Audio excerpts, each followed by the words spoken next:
జనవరి 23 తర్వాత రాబోయే జనవరిలో అనేక అద్భుతాలు జరుగుతాయి. రాజకీయాలన్నీ కూడా జనవరి 23 తర్వాత మారుతాయి. దేశ రాష్ట్ర రాజకీయాలన్నీ కూడా దీంతోనే ముడిపడి ఉన్నాయి.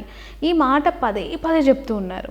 అంతలా ప్రభావితం చూపించే ఆస్కారం ఎందుకుందంటారు ఆ జనవరి 23 తర్వాత? శని మారుతా ఉన్నాడు. 2023లో శని మారుతా ఉన్నాడు. మనకు ఎప్పుడైతే శని 2019లో 20లో మారినాడో ఆ మారినప్పుడు కరోనా వచ్చింది. మళ్ళీ శని వక్రించినప్పుడు కరోనా తగ్గింది. సో షష్టగ్రహ కూటమి అనేది 2019 26వ తారీఖు నాడు ఏర్పడ్డది. 2019 డిసెంబర్ 26 ఎప్పుడైతే షష్టగ్రహ కూటమి ఏర్పడ్డదో ప్రపంచాన్ని సర్వనాశనం చేసేసింది. తర్వాత మళ్ళీ శని మారుతున్నది 2023లో. 23 జనవరిలో మారడంతో మొత్తం రాజకీయాలు మారిపోతాయి. మనకు కుంభంలోకి శని వస్తున్నాడు. కుంభంలోకి వస్తున్నాడు అంటే శని మారగానే, గురువు మారగానే దేశ రాజకీయాల్ని, రాష్ట్ర రాజకీయాల్ని పరిపాలించే వాళ్ళందరూ ఆల్మోస్ట్ ఆల్ ఎఫెక్టెడ్ జాబితాలో ఉన్నటువంటి లీడర్లు. ఎగ్జాంపుల్, నరేంద్ర మోడీ గారిది అర్ధాష్టమ శని స్టార్ట్ అవుతుంది జనవరి 23, 2023 జనవరి నుండి. నెక్స్ట్ మన తెలంగాణ రాష్ట్రాన్ని పాలించే కేసీఆర్ గారిది ఆశ్లేష నక్షత్రం కర్కాటక రాశి. ఆయన జాతకంలో రాహు మహర్దశ వెళ్ళిపోయి గురు మహర్దశ స్టార్ట్ అవుతుంది. ప్లస్ ఆయన జాతకంలో అష్టమ శని స్టార్ట్ అవుతుంది 2023 జనవరి నుండి. ఈరోజు ఆంధ్రప్రదేశ్ అపోజిట్ లీడర్ అయినటువంటి చంద్రబాబు నాయుడు గారిది కూడా సేమ్ పుష్యమి నక్షత్రం కర్కాటక రాశి. కేసీఆర్ గారిది ఆయన ఒకటే రాశి. ఆయన జాతకంలో కూడా పెను మార్పులు సంభవించబోతా ఉన్నాయి. 2023 జనవరి నుండి అష్టమ శని స్టార్ట్ అవుతుంది. ఆయనకు ఆరోగ్యపరమైన ఇబ్బందులు. ఎవరికి? చంద్రబాబు నాయుడు గారికి. ఇక్కడ కేసీఆర్ గారికి ఆరోగ్యపరమైన ఇబ్బందులతో పాటు న్యాయపరమైన ఇబ్బందులు ఉంటాయి. ఆల్రెడీ నేను ఉగాది కూడా చెప్పిన. సో ఇద్దరికి ముఖ్యమంత్రులు, ఇంతకుముందున్న ఎక్స్ ముఖ్యమంత్రికి, ఇప్పుడున్న ముఖ్యమంత్రికి ఇద్దరికి కూడా ఆర్థికపరమైన న్యాయపరమైన చిక్కులు ఉండే అవకాశం ఉంది. తెలంగాణ ముఖ్యమంత్రికి, అటు చంద్రబాబు నాయుడు గారికి. ఆరోగ్యపరంగా న్యాయపరంగా ఇద్దరికి. ప్లస్ ఇక్కడ జగన్మోహన్ రెడ్డి గారిని తీసుకుంటేనేమో పాజిటివ్కి వెళ్తున్నారు. అంటే నెగిటివ్ సైడ్ నుండి అష్టమ శని నుండి ఆయన 5వ స్థానంలోకి శని వెళ్తూ ఉన్నాడు. సో ఆయన జాతకంలో మార్పులు ఉంటాయి. ఆయనేమో పాజిటివ్ వైపు వెళ్తున్నాడు. అంటే ఆయన పాజిటివ్గా ఉన్నప్పుడే నరకాన్ని చూస్తున్నాడు, నెగిటివ్గా ఉన్నప్పుడు నరకాన్ని చూస్తున్నాడు. అంటే ఆయనకు టార్చర్ ఉంది. సో పాజిటివ్గా వెళ్తున్నాడు ఆయన. సో ఏదైనా మార్పు సంభవించవచ్చు. అంటే ఇప్పటివరకు నెగిటివ్లో ఉన్నాడు చంద్రబాబు నాయుడు. అందుకనే చెప్తున్నాడు జగన్మోహన్ రెడ్డి గారికి 2020 నుండి బ్యాడ్ టైం నడుస్తుంది. ఓకే. సో ఎప్పుడు 23 వరకు. 23లో ఆయనకు శని వెళ్ళిపోతున్నాడు. చంద్రబాబు నాయుడు గారికి, కేసీఆర్కు శని వస్తున్నాడు. నరేంద్ర మోడీ గారికి శని వస్తున్నాడు. అట్లనే అమిత్ షా గారికి రాహు వస్తున్నాడు వ్యయంలోకి, జన్మంలోకి. సో ఈ జాతకాలన్నీ తీసుకుంటే కేంద్ర రాజకీయాలు, రాష్ట్ర రాజకీయాలు పెను మార్పులకు లోనైతాయి అని చెప్పడంలో ఎటువంటి అనుమానం అక్కర్లేదు. ఏదో ఒక సంచలనాలు మనం ఖచ్చితంగా చూడబోతున్నాం. ఇప్పుడు ఉన్నటువంటి రాజకీయాలన్నీ ఒక్కటేసారి మనం ఫ్లైట్లో కనుక ఎట్ ఏ టైం 1000 మీటర్లు కనుక ఫ్లైట్ టర్బులెన్స్కు లోనైతే ఎట్టయితుందో అట్లా భయంకరమైన కుదుపులు అనేటువంటివి మనకు దేశ రాజకీయాల్లో, రాష్ట్ర రాజకీయాల్లో కనిపిస్తుంది. అండ్ పవన్ కళ్యాణ్ గారిని ఖచ్చితంగా ముఖ్యమంత్రి అభ్యర్థిగా ప్రకటించాలి టీడీపీ లేదంటే బీజేపీ అని చెప్పి వాళ్ళ కార్యకర్తలు అవ్వచ్చు, వాళ్ళ నాయకులు అంటూ ఉన్నారు. బట్ ఈయనేమో తన పందాన్ని, అంటే ఒకరికి సపోర్ట్ చేయటమే ఎజెండాగా చెప్పట్లేదు కదా. ఆ మాట అనలేదు కదా, చెప్పిండు కదా. ఆయన క్లియర్గా ఏం చెప్పారు పవన్ కళ్యాణ్ గారు? మేము 2019లో 2014లో మేము త్యజించినాము, ఇప్పుడు మమ్మల్ని మాకు అవకాశం ఇవ్వండి అంటున్నారు. సో మమ్మల్ని సీఎం చేయండి. వ్యతిరేక ఓటు చీల్చకుండా ఖచ్చితంగా అందరినీ ఒక తాటిపైకి తీసుకొచ్చే ప్రయత్నం చేస్తాను అని చెప్తున్నారు. అంటే దాని అర్థం ఏంటి? అదే చెప్తున్నా. ఏదైనా ఆయన సీఎం కావాలి కదా. ఇప్పుడు ఈయన వేరే వాళ్ళను సీఎం చేయడానికి అయితే ఈయన రాజకీయంలోకి రావాల్సిన పని లేదు. ఈయనకు అవసరమే లేదు. ఈయన అసలు రాజకీయాలే అక్కర్లేదు. ఎందుకంటే ఆయన సినిమా చేసుకుంటే 70 కోట్లు ఇస్తారు, హ్యాపీగా బతకొచ్చు. సో ఎంతసేపు వేరే వాళ్ళని సీఎం చేయడానికి ఈయన రాజకీయాల్లోకి వచ్చినా అంటే ఈజ్ ఫెయిల్యూర్ పర్సన్. ఫస్ట్ జనాలు యాక్సెప్ట్ చేయరు. అందుకనే నేను మొన్న అదే ఇంటర్వ్యూలో చెప్పిన ఉగాదిలో, నువ్వు సీఎం అని చెప్పాయా బాబు అంటే ఇప్పుడు అదే చెప్తున్నారు పవన్ కళ్యాణ్ గారు. నేనే సీఎం అంటున్నారు. ఇప్పుడు నేను సీఎం అన్నప్పుడు ఏమవుతుందంటే ఈయనకి ఎవరు సపోర్ట్ చేయాలి? బీజేపీ ప్లస్ టీడీపీ సపోర్ట్ చేయాలి. ఇప్పుడు ఒరిజినల్ పాయింట్ బయటకు వస్తుంది. అసలు నిజంగా సహకరిస్తారా లేదా? పక్కకు జగన్ను దించుతారా, తుంచుతారా, అది వేరే విషయం. బట్ వీళ్ళు ముగ్గురు కలిస్తే సంచలనం నమోదవుతుంది ఆంధ్రాలో. అది కరెక్ట్, సంచలనం నమోదవుతుంది. బీజేపీ, టీడీపీ, పవన్ కళ్యాణ్ కలిస్తే సంచలనం నమోదవుతుంది. కానీ అంత నమ్మకంగా స్టేజ్ మీదకి ఎక్కి పవన్ కళ్యాణ్ చేతి కింద నేను పనిచేస్తా అని బాబు గారు చెప్తారా? లోకేష్ బాబు గారు చెప్తారా? ప్లస్ బీజేపీ, టీడీపీ, జనసేన ముగ్గురు కలిసి ఒకే స్టేజ్ మీద ఇలాంటి ప్రెస్ మీట్ పెడతారా అనేది అదొక, ఐ థింక్ దట్ ఈజ్ ప్రపంచ వింత. సో చూడాలి. అది జరిగితే ఆంధ్రప్రదేశ్ రాజకీయాల్లో పెను మార్పులు ఉంటాయి. ఎందుకంటే చంద్రబాబు గారిది పుష్యమి, పవన్ కళ్యాణ్ గారిది ఉత్తరాషాఢ. ఇవి రెండు పడనటువంటి నక్షత్రాలు. అంటే వీళ్ళు దూరం దూరంగా ఉన్నప్పుడు బాగుంటారు, దగ్గరకు వస్తే కలవరు. సో అందుకని ఒకే స్టేజ్ మీద వీళ్ళు ఎంతవరకు కలుస్తారు అనేది నా ఉద్దేశం. మీరు నిజంగానే చంద్రబాబు నాయుడు గారిని పిలిపియండి, కూర్చోబెట్టి చేద్దాం పూజ. సో మీరు కూడా జగన్మోహన్ రెడ్డి గారి పందాలు కులం చూడం, మతం చూడం, ప్రాంతం చూడం, పార్టీని చూడం అన్నట్టు మీరు కూడా ఎవరిని చూడకుండా యోగం ఉండాలి కదా. ఇప్పుడు అక్కడ యోగం ఉంటే, నేను అనేది ఏంటంటే ఇప్పుడు మన ఒక నన్ను ఇంటర్వ్యూ చేసే ఒక అమ్మాయి నన్ను ఏమన్నదంటే, నాకు టీడీపీ అంటే చాలా ఇష్టం అండి, అంటే పవన్ కళ్యాణ్ అంటే చాలా ఇష్టం అండి, నేను ఎట్లనే చేసి పవన్ కళ్యాణ్ గారు సీఎం కావాలా. లక్ష్మి గారు అని అమెరికాలో ఉంటారు, ఆమెకు విపరీతమైన పిచ్చి పవన్ కళ్యాణ్ అంటే. గురువు గారు మేము 2-3 కోట్లైనా ఖర్చు పెడతాం, మీరు ఎంత పెద్ద యాగం చేస్తారో చేయండి, పవన్ కళ్యాణ్ గారు సీఎం కావాలి అంటే. నేను పూజలు చేయడం తర్వాత అమ్మ నేను చెప్పిన స్టేట్మెంట్ ఇప్పియండి ఫస్ట్ పవన్ కళ్యాణ్ గారితో. ఏమని స్టేట్మెంట్ ఇప్పియండి అంటే, పవన్ కళ్యాణ్ గారు బీజేపీ ప్లస్ చంద్రబాబు నాయుడు ముగ్గురు ఒకటే వేదిక మీద కూర్చొని చంద్రబాబు నాయుడు గారితో స్టేట్మెంట్ ఇప్పియండి. ఏమని అంటే, 2.5 సంవత్సరాలు పవన్ కళ్యాణ్ ముఖ్యమంత్రి, 2.5 సంవత్సరాలు నేను ముఖ్యమంత్రి, ఈ స్టేట్మెంట్ ఇచ్చిన తర్వాత నేను పూజ చేస్తే అప్పుడు గెలుస్తారు పవన్ కళ్యాణ్ అని చెప్పిన.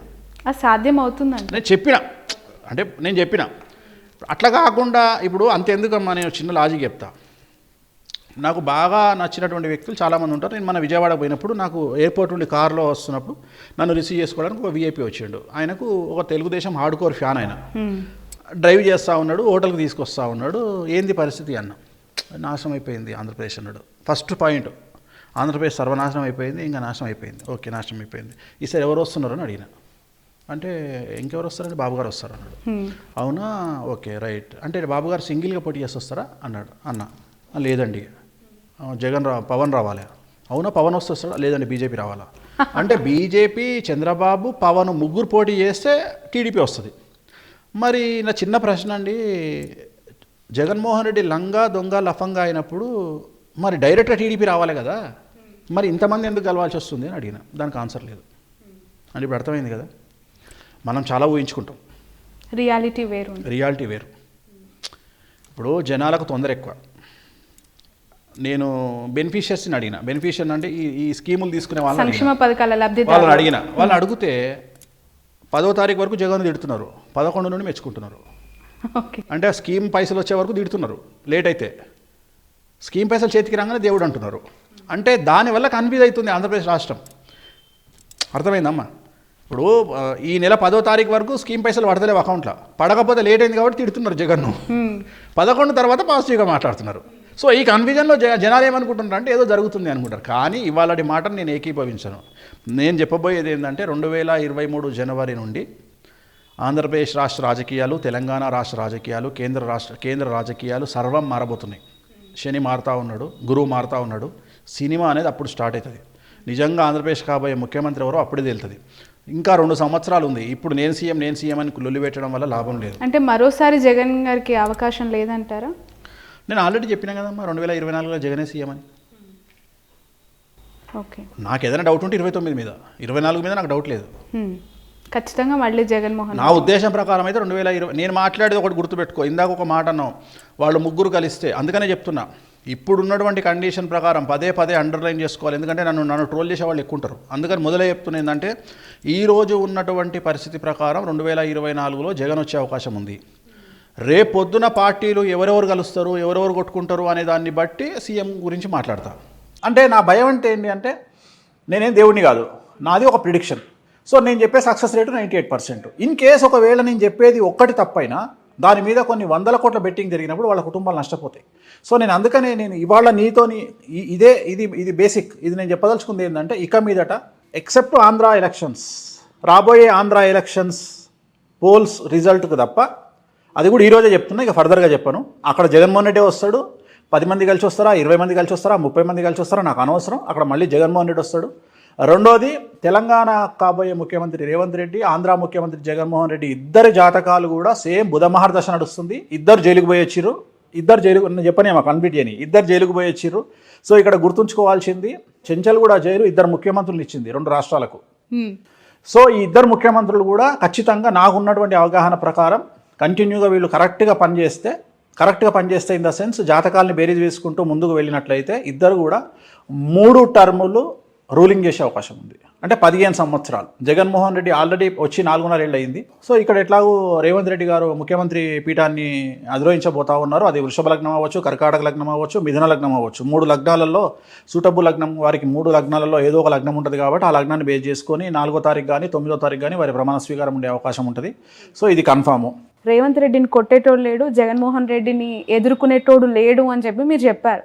నేను చాలా ఆశ్చర్యంగా చూసా వీళ్ళిద్దరికి ఎలా సింక్ అవుతుంది. మోర్ ఓవర్ ఇక్కడ నేను అంటే జర్నలిస్టిక్ యాంగిల్లో ఆలోచిస్తే జైలుకి వెళ్ళొచ్చారు ఇద్దరు, చాలా స్ట్రాంగ్ అయ్యారు. నిజం చెప్పాలంటే రేవంత్ రెడ్డి గారికి ఉన్న ఏకైక కుమార్తె ఆయన పెళ్లి సమయంలో లేకపోవటం, జైలుకు సంబంధించి వచ్చారు, అసలు చూసుకోలేదు. కన్న కూతురు పెళ్లికి సంబంధించిన ఆనందం ఆయన జీవితంలో లేదు. ఈరోజు ఆయన జైలుకి వెళ్ళొచ్చిన తర్వాత ఇంకా చాలా బలంగా మారారు. పీసీసీ అయిన తర్వాత కాంగ్రెస్ పార్టీ యొక్క రైజ్ ఎట్లా ఉందనేది చూసాం. సో జగన్మోహన్ రెడ్డి గారి విషయంలో పాదయాత్ర తర్వాత ఆయన అధికారం ఎలా చేజెక్కించుకున్నారు అనేది కూడా చూసాం. వీళ్ళిద్దరి సిమిలారిటీస్ ఏంటి?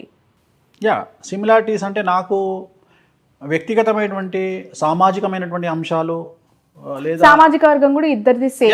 అదే అంటారు, అది నాకు అనవసరం. నాకు సంబంధించినంత వరకు జగన్మోహన్ రెడ్డి గారిది ఆరుద్ర నక్షత్రం, రేవంత్ రెడ్డి గారిది చిత్తా నక్షత్రం. జగన్మోహన్ రెడ్డి గారిది మిథున రాశి, రేవంత్ రెడ్డి గారిది తులారాశి. విచిత్రమైన విషయం ఏంటంటే జగన్మోహన్ రెడ్డి గారి జాతకంలో 2018 డిసెంబర్ నుండి బుధ మహర్దశ ప్రారంభమైంది. 17 సంవత్సరాలు ఉంటుంది బుధ మహర్దశ. అంటే ఆయన రాజకీయంగా ముఖ్యమంత్రి అవ్వడానికి 5 నెలల ముందు ఆయనకు బుధ మహర్దశ స్టార్ట్ అయింది. విచిత్రమైన విషయం ఏంటంటే రేవంత్ రెడ్డి గారికి 2024 ఏప్రిల్ నుండి బుధ మహర్దశ ప్రారంభమవుతుంది. Simple reverse. జగన్మోహన్ రెడ్డి కాకముందే బుధమహర్దశ స్టార్ట్ అయింది. సీఎం కాకముందు 5 నెలల ముందు స్టార్ట్ అయింది. రేవంత్ రెడ్డి గారు సీఎం అయినాక 5 నెలల తర్వాత బుధమహర్దశ స్టార్ట్ అవుతుంది. ఇద్దరి జాతకంలో బుధమహర్దశ నడుస్తుంది. ఇద్దరి జాతకంలో బుధుడు ఉచ్చ. కాకపోతే ఒక చిన్న సమస్య ఉంది రేవంత్ రెడ్డి గారి జాతకంలో. అంటే శని దృష్టి బుధుడి మీద ఉంది. టంగు స్లిప్ అవ్వద్దు రేవంత్ రెడ్డి గారు ఇక మీదట. ఎందుకంటే ఇంతకు ముందు ఏం టంగు స్లిప్ అయినా నడిచింది. ఇక మీదట జాగ్రత్తగా ఉండాలి.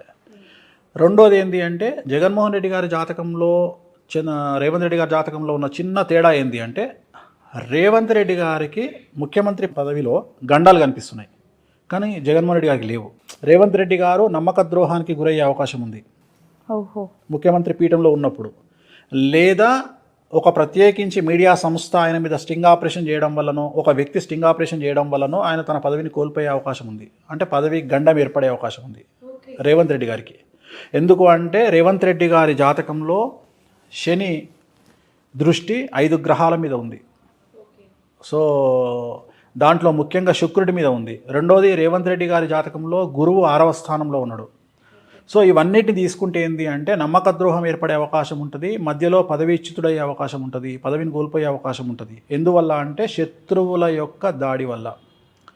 రేవంత్ రెడ్డి గారికి శత్రువులు ఎక్కువ. సో శత్రువుల మీద విజయాన్ని కనుక రేవంత్ రెడ్డి గారు పెట్టుకోకపోతే చాలా కష్టం. ఖచ్చితంగా శత్రువులను అదుపులో పెట్టుకోవాలి రేవంత్ రెడ్డి గారు. ఎలా తెలుస్తుంది అంటే శత్రువులని వాళ్ళు చేసే స్కెచెస్ కానీ జాతకం చూసి తెలుసుకుంటాం కదా. రోజు జాతకంలో మనకు అర్థమైపోతుంది. ఇప్పుడు కేసీఆర్ గారికి చంద్రమంగళ యోగం ఉంది. 2014 వరకు కేసీఆర్ గారికి శత్రువుల్లో బెడలు ఉండేది. సీఎం అయిన తర్వాత హీఈస్ అన్స్టాపబుల్. 10 ఏళ్ళు ఇరగదీశారు, దశాచిత్రం అయిపోయింది. 10 ఏళ్ళు అసలు ఆయన గురించి కేసీఆర్ గారు జగన్మోహన్ రెడ్డి గారు ఇద్దరు కూర్చొని తెలంగాణలో ఒకటే కుర్చీలో పక్కపక్క కుర్చీలో కూర్చొని బండబూతు తిడితే తెలంగాణ పత్రికలలో తెలంగాణ మీడియాలో కేసీఆర్ గారు రామా అన్నారు అని వస్తుంది, జగన్మోహన్ రెడ్డి గారు బూతు మాట్లాడిరని వస్తుంది. ఇంతకంటే ఒక అచీవ్మెంట్ ఏం కావాలి సీఎంకు? గీత గీస్తే దాటలే. గీత కనీసం రేపు పొద్దున ఆయన సీఎం పదవి పోతుందని రాయడానికి కూడా బిజినెస్ మ్యాన్ సీట్ మందు చూడాల్సిన పరిస్థితి వచ్చింది. మీడియా ఎగ్జిట్ పోల్స్ కూడా ఇంక్లూడింగ్ ఎగ్జిట్ పోల్స్ కూడా 2వ తారీఖు నాడు చెప్పడానికి కూడా భయపడ్డాయి. ఎందుకంటే పుసుకున్న 3వ తారీఖు నాడు మళ్ళీ సీఎం అయితే దుకాణం మళ్ళీ మన పరిస్థితి ఏంది? ఎందుకు గురించి చాలా ఎగ్జిట్ పోల్స్ ప్రీ పోల్స్ అందులో కూడా భయపడ్డారు. చూపించిన దాన్ని ఫుల్ ప్లేజ్లో మీడియా చూపించలేదని చెప్తున్నా. ఎగ్జిట్ పోల్ అనేది మీడియా కాదు కదా. నువ్వు ఎగ్జిట్ పోల్ చేసి పేపర్ మీడియాకి ఇస్తావు, ఆ పేపర్ ఆ పేపర్ టీవీలో చూపించాలి. చూపించే టీవీ వాళ్ళు భయపడ్డారని చెప్తున్నా. ఓకే, ఆ విషయంలో జగన్మోహన్ రెడ్డి గారు కేసీఆర్ని చూసి నేర్చుకోవాలి. చాలా నేర్చుకోవాలి. మొదటి నుండి నేను అదే మొత్తుకుంటున్నా, కానీ ఆయన పట్టించుకోడు కదా. ఆయన కనీసం ఆయన సొంత ఛానల్ కూడా సరిగేయరు. ఆయన సొంత ఛానల్లో కూడా ఆయన కాపాడేవాడు ఉండడు. అది కర్మ. నేను అదే చెప్తున్నా, ఆ పరిస్థితి ఇక్కడ రావద్దని చెప్తున్నా. ఎందుకు గురుజీ, ఆయనకు కూడా ఒక పత్రిక ఉంది, ఆయన అదే చెప్తున్నా, సొంత ఛానల్ అని అంత పట్టించుకో, వాళ్ళు ఏర్ సరిగా. ఓకే, పొద్దు నుంచి నైట్ వరకు అలా ఆ సంస్థలో ఆయన వార్తలు, ఆయన చేసే పథకాలు చేసినా దాని వాడకం ఉంటుందమ్మా. మనం మీడియా చూపించే విధానం అంటే అఫ్ కోర్స్ జనాలు చూపించిన పట్టించుకుంటలేరు. కారణం ఏంది అంటే జనాలకు క్లారిటీ ఏర్పడ్డది, ఎవరేంది, ఏ ఛానల్ ఏంది, జస్ట్ కరపత్రిక కరపుత్రిక అంతే తేడా. ఇక జనాలు నమ్మే స్టేజ్లో లేరు. ఏమయ్యే ఎంజాయ్ చేస్తున్నారమ్మా, న్యూట్రాలిటీ పోయింది. ఒకప్పుడు ఒక టీవీ ఛానల్లో ఒక సిఐ గురించో, ఒక ఎస్ఐ గురించో, ఒక రెవెన్యూ ఇన్స్పెక్టర్ గురించో, ఒక ఎంఆర్ఓ గురించి వస్తే షేక్ అయ్యేది వాడి ఫ్యామిలీ. ఇప్పుడు లైట్ తీసుకుంటున్న వాడు. ఈవెన్ వాళ్ళ పై అధికారులు కూడా దీన్ని అడ్డం పెట్టుకొని ఆయన మీద చర్య తీసుకోవట్లేదు. ఎందుకంటే అది నిజమా అబద్ధమా ఎందుకులే వదిలేస్తున్నారు. అంటే దానికి ఉండే గుడ్ విల్ అనేది, నిజాయితీ అనేది, క్రెడిబిలిటీ పోయింది. ఎప్పుడే కానీ జనాలకు ఓట్లకు సంబంధం లేదు. బట్ టీడీపీతో పొత్తుని ఒకవేళ వాళ్ళు విరమించుకున్నా, పవన్ కళ్యాణ్ గారు విరమించుకొని బీజేపీతో కలిసి ఎన్నికల్లోకి దిగితే ఇంపాక్టెడ్ సీట్స్ ఏమైనా, అంటే ఏమైనా ఇన్ఫ్లుయెన్స్డ్ సీట్స్ ఏమైనా ఉండొచ్చా ఏపీలో? ఇప్పుడు ఇండివిజువల్గా పవన్ కళ్యాణ్ రేపొద్దున కూడా టెక్నికల్గా మాట్లాడితే పవన్ కళ్యాణ్ గారు పోటీ చేస్తే టీడీపీ ఓటు పవన్ కళ్యాణ్ గారికి కన్వర్ట్ అవుతుందా? నా simple question. Janasena vote TDP convert అవుతుంది, కానీ టీడీపీ ఓటు కన్వర్ట్ అవుతుందా? నా ప్రశ్న, ఇది పెద్ద ప్రశ్న. ఇది దీనికి ఆన్సర్ చేస్తే జవాబు వస్తుంది. నేను అడిగే ప్రశ్నకు ఆన్సర్ చేయి. టీడీపీ ఓటు జనసేన కన్వర్ట్ అయ్యే అవకాశం ఉండదు. పొత్తు పెట్టుకున్నప్పుడు ఇయ్యరు. తెలంగాణలో 8 చోట్ల జనసేన పోటీ చేసింది. ఎవరితో కలిసి పోటీ చేసింది? బీజేపీతో కలిసి పోటీ చేసింది. సంస్థాగతంగా ప్రతి కాన్స్టిట్యున్సీలా సరే పోనీ వద్దు అనుకుందాం, అట్లీస్ట్ ఒక 8 కాన్స్టిట్యున్సీలలో ఒక 4 కాన్స్టిట్యున్సీలలోనన్నా 15,000 ఓట్లు పడాలి కదా. అట్లీస్ట్ 16,000 ఓట్లు పడితే డిపాజిట్ దక్కుతుంది. అంటే బీజేపీకి ఓట్లు 15,000 ఓట్లు కూడా లేవా కాన్స్టిట్యున్సీలో? ఆ 15,000 ఓట్లు ఎందుకు కన్వర్ట్ కాలే జనసేనకు? ఇదే ప్రశ్న ఆంధ్రాలో ప్రత్యక్షమవుతుంది, ఉత్పన్నమవుతుంది. నేను అడిగే ప్రశ్నే ఇది. జనసేనకు బీజేపీ ఓటు షేరు ఎందుకు కన్వర్ట్ కాలేదు తెలంగాణలో? బీజేపీ, టీడీపీ, జనసేన ఇంచుమించు 3 కలిసి పోటీ చేసినట్టే ఒక రకంగా చెప్పాలంటే తెలంగాణలో అనుకుందాం, ఇల్లీగల్గానో లేకపోతే అన్అఫీషియల్గానో. మరి జనసేనకు బీజేపీ ఓట్లు ఎందుకు కన్వర్ట్ కాలే, ఎందుకు ట్రాన్స్ఫర్ కాలే? జనసేన బీజేపీ పోటీ చేసినట్టే కదా తెలంగాణలో. టీడీపీ ఎన్నికల బారి నుంచి లేదు, కానీ అన్అఫీషియల్ గానే సపోర్టే కదా. జనసేన అంటే టీడీపీ కూడా జనసేనతో కలిసింది ఆంధ్రాలో. లేదు. ఇప్పుడు ఇక్కడ టీడీపీ ఎన్నికల నుంచి తప్పుకొని వాళ్ళ కార్యకర్తల్ని లేదంటే ఆ పార్టీ సింపథైజర్స్ ని ఎటువైపు మళ్ళించింది అంటే గాంధీ భవన్ వైపు మళ్ళించింది. గాంధీ భవన్ లో కాంగ్రెస్ జెండాలతో పాటు టీడీపీ జెండాలు పట్టుకోవాలి. తప్పు మళ్ళలేదు. సెటిలర్స్ గనక ఇవాళ కాంగ్రెస్ కోటేసి ఉంటే హైదరాబాద్ లో కాంగ్రెస్ కు 10 సీట్లు వచ్చాయి. ఒక్క సీట్ కూడా రాలే హైదరాబాద్ లో. రంగారెడ్డి హైదరాబాద్ లో మొత్తం బీఆర్ఎస్ ఫుల్ స్వీప్ చేసింది అంటే దాని అర్థం ఏంది అంటే మొత్తం గుండుగుత్తగా టీఆర్ఎస్ కేసీఆర్ సెటిలర్స్ అందరూ. ఎవ్వరు కూడా చంద్రబాబు నాయుడు ఇష్యూస్ బేస్ చేసుకొని ఏ ఒక్కడు కూడా కాంగ్రెస్ పార్టీకి వెయ్యలేదు అనేది తేటతెల్లమైతుంది. సో టీడీపీ సింపథైజర్స్ కావచ్చు, టీడీపీ నాయకులు కావచ్చు, చంద్రబాబు మనుషులు ఎవ్వరు రేవంత్ కు సపోర్ట్ చేయలే. చేసుంటే ఇవాళ సిటీ మొత్తం కనీసం 10 సీట్లు కొట్టేది. ఓకే, అప్పుడు ఇంకా కాంగ్రెస్ కి ఇంకా ఎక్కువ సీట్లు. నేను అదే చెప్తున్నా, 10 సీట్లు కొట్టేది హైదరాబాద్ లో. కొట్టలేదు అంటే ఫుల్ అసలు కన్వర్టే కాలే. మొత్తం యాజ్ ఇట్ ఈజ్ గా ఓట్లన్నీ గుండుగుత్తగా టీఆర్ఎస్కి వెళ్ళినాయి. సో ఇది జరగలేదు. అంటే జనాలు చంద్రబాబు నాయుడు ఇష్యూని వేరే రకంగా చూసారు, తెలంగాణ ఇష్యూని వేరే రకంగా చూసారు. రెండోది, సెటిలర్స్ అనే పదం ఇక మీదట వాడద్దు. వాళ్ళు కూడా తెలంగాణలో భాగస్వాములే. ఎందుకంటే వాళ్ళు తెలంగాణ పీపుల్ లాగానే బతుకుతున్నారు. వలస వచ్చిన వాళ్ళు కానీ ఎక్కడ కూడా సెటిలర్స్ లాగా లేరు. అందువల్ల వాళ్ళు ఓన్ చేసుకొని ఓట్లేసారు తెలంగాణ. బట్ కేటీఆర్ గారు చేసిన కొన్ని చంద్రబాబు నాయుడు గారి అరెస్ట్ విషయంలో కమెంట్స్ అనేవి నెగిటివ్ ఇంపాక్ట్ చూపించాయి పార్టీకి అనేది చాలా. ఒకవేళ ఎలక్షన్ రోజుకు ఆయన లోపల ఉంటే జరిగేదేమో, అప్పటికే ఆయన వదిలేసారు. అందువల్ల ఆ ఇంపాక్ట్ పడలేదని చెప్తున్నా. ఆయన లోపల ఉంటే ఫీలింగ్ మారేమో, కానీ ఆయన బయట ఉన్నట్టే కదా. దాని వేడి తగ్గిపోయింది అప్పటికి. ఆ సీన్ వేడి తగ్గిపోయింది కాబట్టి జనాలు కూల్ అయిపోయింటారు. సో తెలంగాణలో టీడీపీ ఇంపాక్ట్ లేదు, జనసేన ఇంపాక్ట్ లేదు, జీరో లేదు, ఉండబోదు, ఫ్యూచర్లో కూడా ఉండదు. ఓకే, ఏపీ పరిస్థితికి చంద్రబాబు నాయుడు గారు ఇన్ ఫ్యూచర్ మీరు 2 టర్మ్స్ ఇప్పుడు జగన్మోహన్ రెడ్డి గారే వస్తారంటున్నారు కదా. నెక్స్ట్ 2 టర్మ్స్ జగన్మోహన్ రెడ్డి గారు వస్తారు. 2024-29 ఎవరు? జగన్మోహన్ రెడ్డి వస్తాడు, ముఖ్యమంత్రి ఆయనే అవుతారు. మరి ఆయన పార్టీ ఆయన అంటే మీ నోట్ నుంచి చెప్పాలి. జగన్మోహన్ రెడ్డి గారు 2024లో మరియు 2029లో ఆయనే ఆంధ్రప్రదేశ్ రాష్ట్రానికి ముఖ్యమంత్రిగా ఉండబోతా ఉన్నారు. డామ్ షూర్ గా ఇది రికార్డ్ అవుతుంది కదా. బాబు రికార్డ్ చేస్తున్నా. ఆ తర్వాత అయినా చంద్రబాబు నాయుడు గారు ముఖ్యమంత్రి అయ్యే అవకాశం ఉందా? ఏందమ్మా రాసుకొచ్చుకుంటా ఏంది 200 ఏళ్ళు బతుకుతాను బడే ఉన్నావు నువ్వు, నాకు అర్థమైతలేదు. అంటే 74 ఏళ్ళు ఇప్పుడు ఇప్పటికే మీరు అన్నారు తెలంగాణలో రేవంత్ రెడ్డి గారు సీఎం కాదమ్మా, 74 ఏళ్ళు ఆయనకు. రాజకీయ గండం ఉంది, పరిస్థితులు అనుకూలంగా లేవు కాంగ్రెస్ పార్టీకి అని చెప్పారు. ఏపీలో జగన్మోహన్ రెడ్డి గారు 2 టర్మ్స్ వచ్చిన తర్వాత ఏమైనా సిచ్యువేషన్స్ బ్యాడ్ గా వెళ్లే అవకాశం కనిపిస్తుంది? ఏం లేదు, ఇంకా రేపు 2024లో జగన్మోహన్ రెడ్డి సీఎం అయినాక టీడీపీ అనే పార్టీ ఏడు ఉంటుంది. ఓకే, తర్వాత చూద్దాం కదా, ఆ పార్టీ 29 వరకు సస్టైన్ అయినప్పుడు కదా,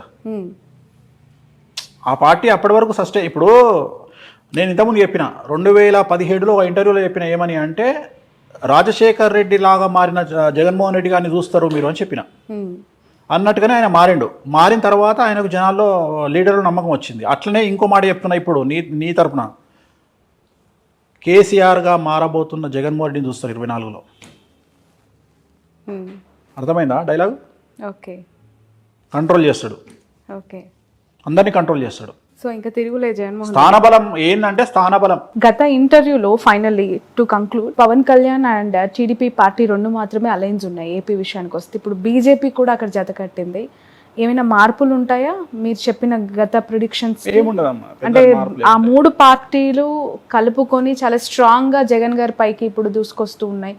అండ్ మళ్ళీ జగన్ గారు విన్ అవుతారని మీరు చెప్పారు అఫ్ కోర్స్, కానీ రియాలిటీ కొంత టఫ్ గా ఉంది అని సర్వేలు చెప్తూ ఉన్నాయి. గ్రౌండ్ రియాలిటీ వీళ్ళ కూటమికే అవకాశం అవన్నీ నేను చూడగలమా? అప్పుడు నేను రివ్యూవర్ని అవుతా, లేకపోతే నేను ఒక పొలిటికల్ అనలిస్ట్ అవుతా, నేను జ్యోతిష్కుని ఎందుకు అవుతా? నేను నమ్మిన సిద్ధాంతం ప్రకారం నేను పోతా. నాకు రిజల్ట్ నెగిటివ్ రాని పాజిటివ్ రాని నాకు అనవసరం. నేను చెప్పాలనుకున్నది చెప్తా. దానికి కూడా నేను ఫేస్ చేయడానికి సిద్ధంగా ఉంటా. నేను దానికి కూడా సిద్ధంగానే ఉంటా. బట్ నేను రివ్యూలను చూసి, నేను సర్వేలను చూసి నేను మాట్లాడలేదు. నేను ఒక జాతకాన్ని నమ్ముకున్న, జాతకాన్ని బేస్ చేసుకొని చెప్తున్నా అంతే. అది రిజల్ట్ అనేది నేను చెప్పిన జాతకమే బేస్ తప్ప ఈ వచ్చే సర్వేలు కానీ గ్రౌండ్ రియాలిటీ నాకు అనవసరం. జాతకాలే బేస్. సో మర్చిపోరని చెప్పొచ్చు కదా, బాబు గారు అలాగే బాలయ్య గారు, లోకేష్ గారు. ఆంధ్రప్రదేశ్లో రోజా గారిది టఫ్ ఉంటుంది, ఓకే, అంబటి రాంబాబు గారిది టఫ్ ఉంటుంది, మినిస్టర్ అమర్నాథ్ది టఫ్ ఉంటుంది. సో మూడు వైసీపీ వాళ్ళకు ఎగనెస్ట్గా చెప్పిన ఎంత ఆనందం. అలాగే కుప్పంలో చంద్రబాబు గారు చాలుగా ఈ 3 మళ్ళీ దీన్ని మిక్సప్ చేయదు. 3 ఆనందంగా కూడా ఎంజాయ్ చేస్తాను. అంటే వైసీపీ వాళ్ళ గురించి చెప్పారు కదా, వైసీపీ అంటున్న వైనాట్ కుప్పం గురించి ఒకసారి అదే చెప్తున్నా. ఈ 3 అయితే కన్ఫర్మ్, ఈ 3 టగ్ ఆఫర్ ఉంటాయి. ఆ ముగ్గురులో ఎవరైనా గెలిస్తే నేను టగ్ ఆఫర్ ఉంటాయి. ఇప్పుడు టైట్ అని చెప్తున్నా కానీ ఓడిపోతారని చెప్తలేను కదమ్మా. ఓకే, నేను టైట్ అని చెప్తున్నా, నేను ఓడిపోతారు అని చెప్పట్లేదు. ఇక్కడ అండర్లైన్ చేసుకోవాలి, టైట్ అని చెప్తున్నా. ఎట్లయితే అందరు అదే చెప్తున్నారో నేను కూడా అదే చెప్తున్నా. ఇప్పుడు ఆంధ్రప్రదేశ్లో ఒక 79 సీట్లు వన్ సైడ్ ఉంటాయి. 79 అంటే ఇంచుమించు 80 సీట్లు అనుకో. 80 సీట్లు వన్ సైడ్ ఉంటాయి. 80 పోతే ఇంకా ఇంచుమించు 95 సీట్లలో ఒక 35 సీట్స్ టఫ్ ఉంటాయి. మిగిలిన ఇంకో పార్టీకి ఉంటాయి. Okay, right. One more question. నెల్లూరుకి సంబంధించి చాలా మంది రెడ్డి కమ్యూనిటీ లీడర్స్ టీడీపీలోకి వచ్చారు కదా, బట్ ఇప్పుడు అక్కడ విజయసాయి రెడ్డి గారు బరిలో నిల్చున్నారు ఎంపీ క్యాండిడేట్గా. ఎలా అనిపిస్తుంది? నిన్న జగన్మోహన్ రెడ్డి గారు చాలా ప్రత్యేకంగా అక్కడ ఒక డే అంతా కేటాయించారు. డే లాంగ్ అక్కడే ఉండి ఆ లీడర్స్తో ఎమర్జ్ అయ్యి మీటింగ్స్ కూడా కండక్ట్ చేశారు. ఆ జిల్లా ప్రభావం విజయసాయి రెడ్డి గారి ఒక 10% ఎడ్జ్ ఉంటుంది విజయసాయి రెడ్డి గారికి. ఓకే, వేమిరెడ్డి ప్రభాకర్ రెడ్డి గారి మీద కంపేర్ చేస్తే ఆయన అనుకుంటా కదా. అవును, వేమిరెడ్డి గారు ఆయన రీసెంట్గా వైసీపీ నుంచి జాతకాన్ని బట్టి మాట్లాడుతున్నాం, అందుకనే పేరు మాట్లాడినా. ఆయన జాతకం తెలుసు కాబట్టి, 2 జాతకాలు తెలుసు కాబట్టి ఒక 10% ఎడ్జ్ ఉంటుంది విజయసాయి రెడ్డి గారికి. విజయసాయి రెడ్డికి ఎడ్జ్ ఉంటుంది. సరే, కానీ జగన్ గారు గెలుస్తారా, ఓకే, చంద్రబాబు గారు గెలుస్తారా? అందరికి మరొకసారి ఎన్ని సీట్లు వస్తాయి? అది కాదు, వేణుస్వామి గారు, క్యూబ్ టీవీ ప్రేక్షకులకు అందరికీ కూడా క్రోధినామ సంవత్సర శుభాకాంక్షలు. జగన్ గారు గెలుస్తానన్నారు. ఎన్ని సీట్లు వస్తాయి? ఉగాది నాడు కూడా మళ్ళీ పండుగ నాడు ఫైనల్ గా ఉగాది కాదు, ఉగాది పంచాంగం వింటారు, పంచాంగంలో ప్రకృతి వైపరీత్యాలు వింటారు, సినిమాలు వింటారు, రాజకీయాల దగ్గరకు వచ్చినప్పుడు మరి ఎవరు గెలుస్తారు? మనం ఆల్రెడీ ఒక ఫిగర్ అనుకున్నాం కదా, 95 నుండి 125 మధ్యలో ఎంత ఉండొచ్చు, 96 ఉండొచ్చు, 124 ఉండొచ్చు. బట్ నా ఫిగర్ అయితే మినిమం 95, మాక్సిమం 125. బట్ మీరు ఆన్ రికార్డ్ చెప్పారు లాస్ట్ ఇంటర్వ్యూలో, ఎలక్షన్ అయినాక జగన్ గారు గెలుస్తారు అండ్ గెలిచిన తర్వాత మళ్ళీ ఇంటర్వ్యూ చేద్దాము అని చెప్పి. బట్ ఇందాక మీరు అన్నారు మేలో మళ్ళీ జాతకం మారుతుంది అని చెప్పి. మిథున రాశిది జగన్మోహన్ రెడ్డిది చాలా మంది దీన్ని ట్రోల్ చేస్తున్నారు యూట్యూబ్లో కానీ ట్విట్టర్లో కానీ. నేను అన్న విషయం ఏంటంటే, మిథున రాశి జగన్మోహన్ రెడ్డి గారిది ఎలక్షన్ అయిన తర్వాత ఆయన నెగిటివ్ రిజల్ట్స్ ఉంటాయి. అంటే గెలుస్తాడు తర్వాత గెలిచినాకనే అదే తర్వాత ఎలక్షన్ నేనంటే రిజల్ట్ తర్వాత మాట్లాడుతున్నాను. సో గురువు ఏంలోకి వస్తున్నాడు కాబట్టి అప్పుడు ఏమేమి సమస్యలు ఉంటాయి అంటే ఒక్కొక్క గ్రహం కొన్ని సమస్యలు ఇస్తుంది. సో గురు గ్రహం ఏమేమి ఇస్తుంది, మళ్ళీ పోలీస్ కేసులు అంటారా, కోర్టు కేసులు అంటారా, మళ్ళీ సిబిఐ కేసులు తిరగదొడతారా, మళ్ళీ ఏం చేయాలి అప్పుడు మాట్లాడుకుందాం. మళ్ళీ మనం క్లియర్గా మాట్లాడుకుందాం, చాలా మంది గురించి మాట్లాడుకుంటాం కాబట్టి అప్పుడు నేను ఇచ్చే కొద్దిగా సంచలనాత్మకమైన